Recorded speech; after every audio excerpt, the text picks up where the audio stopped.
Ang Kuya Eric. Oo, no? Parang lilimbot-limbot ng gano'n. Kasi parang kulang sa... Tapos siyempre, kung wala ka naman pagkain, tapos iinom pa ng gamot,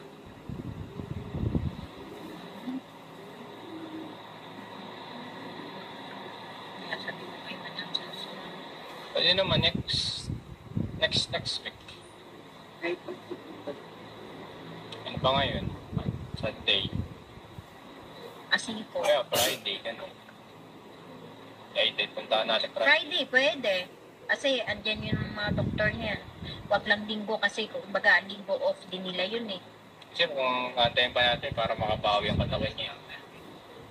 Kasi ba, hindi siya lumalabas dyan. Hindi siya lumalabas ng kwarto niya.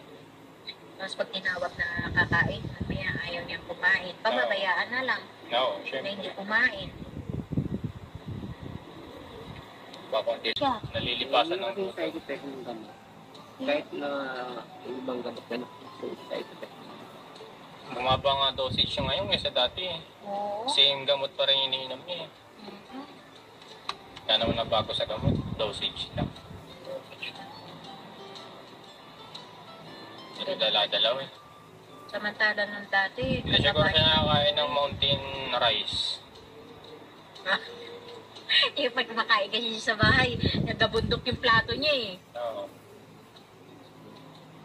Kahit nalilipas siya sa nagutom, hindi naman siya tumagpahit ng todo. Siguro, kailangan na talaga niyang, kailangan diyang kakausapin ng psychiatrist.